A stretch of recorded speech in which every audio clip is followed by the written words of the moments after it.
كل شيء ذي بال لا يبدأ بسم الله فهو أبتر، فبسم الله الرحمن الرحيم.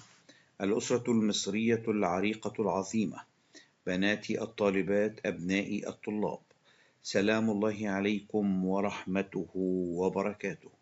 وبعد، فأسأل الله في هذه الظروف أن يرفع عنا شر هذا الوباء وشر هذا البلاء وشر هذه الجائحة، وأوصيكم باتباع تعليمات السلامة والأمان، وأشكر القيادة السياسية على ما قدمت في الموجة الأولى لهذه الجائحة، وأشكرها أيضا على ما تقدم الآن وعلى ما ننتظره منها في هذه الموجة الثانية.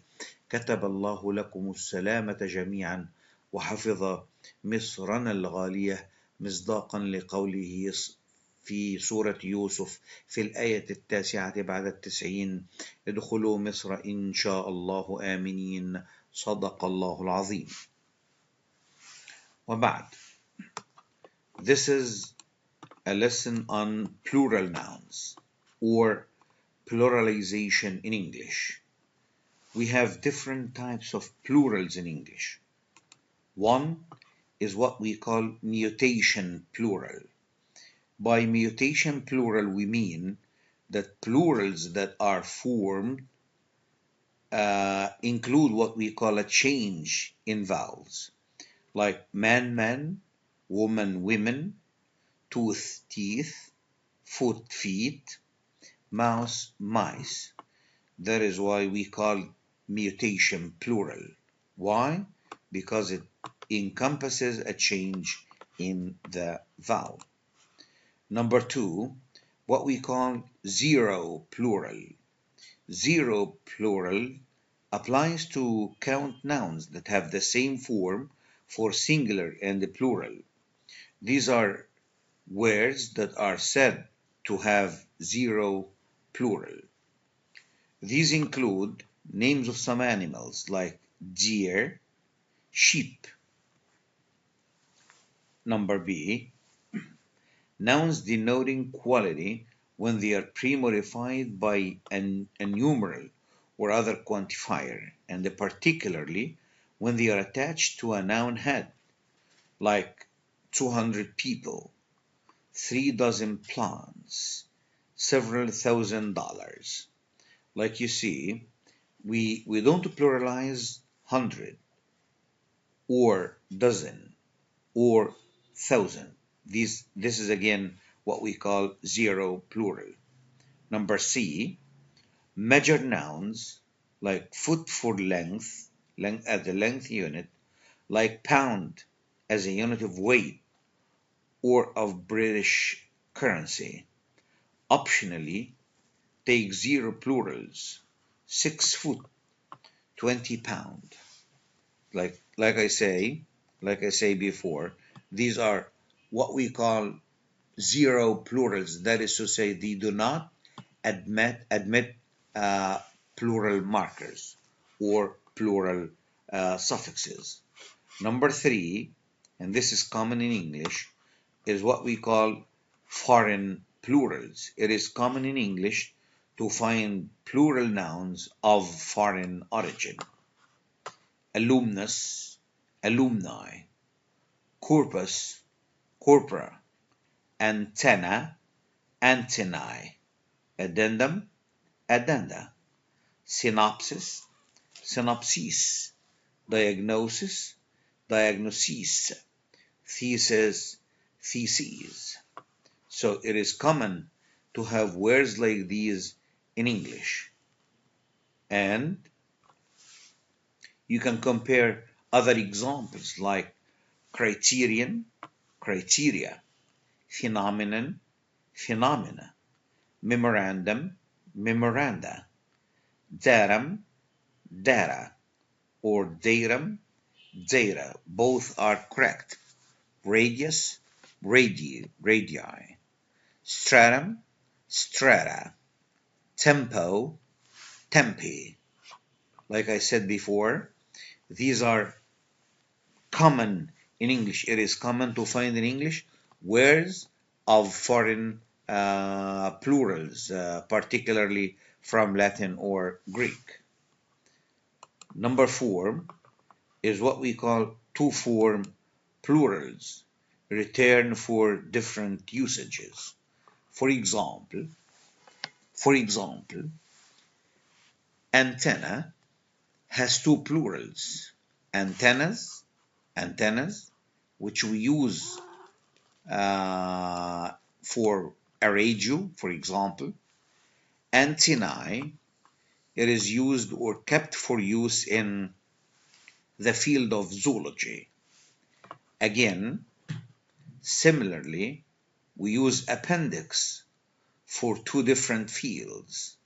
When we say appendixes, these are the appendixes we use in books. Again, appendices of entities or appendices. Genius, geniuses, meaning clever people. Jinni, meaning spirits. Index or indexes of books, indices. So, again and again, two-form plurals have different usages for different fields. For example, like I said before, when we say antenna, if we pluralize antenna regularly, as we do commonly in English, antennas, this is what we use for a radio, for example, or for a cell phone. But antennae is what zoologists use in zoology, meaning قرون الاستشعار عند بعض الحيوانات. Again, what we call binary plurals, including some instruments or articles of clothing that we usually join together, like binoculars, clippers, glasses, scissors, spectacles, jeans, trousers.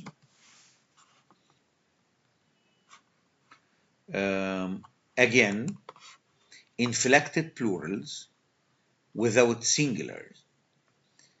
Some nouns have the regular plural inflection but don't have a corresponding singular, like arms, meaning weapons, clothes, meaning garments, customs, meaning tax, manners, meaning behavior, premises, meaning building. Number 7, plurals of compounds. I mean compound nouns that generally have the following. When we say gun fights, for example, gun fights, we normally pluralize these on an irregular basis. Passerby or passersby, listener in, listeners in.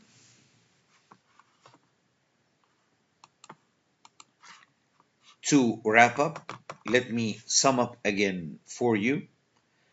Plurals in English have many types, among which are the following 7. 1 is mutation plural. There is plurals that include a change in vowel. 2, zero plurals. There is plurals that do not admit pluralization markers. 3, foreign plurals, and they are common in English. There is plurals from other languages, particularly Latin and Greek. 4, two-form plurals. When we have two different plurals for the same noun, and each use is kept for a different field. Again, we have what we call binary plurals. That is pluralization of instruments or articles of clothing. Number 6 is what we call inflected plurals with no singular forms at all. And number 7 is what we call plurals of compounds. Again, you may be asked, for example, to give examples of foreign plurals in English. Foreign plurals, examples of singular nouns that get their plurals from foreign languages. You have 2 tables here, starting from alumnus to ending in tempo, for example. Thank you so much. I'm going to see you next time.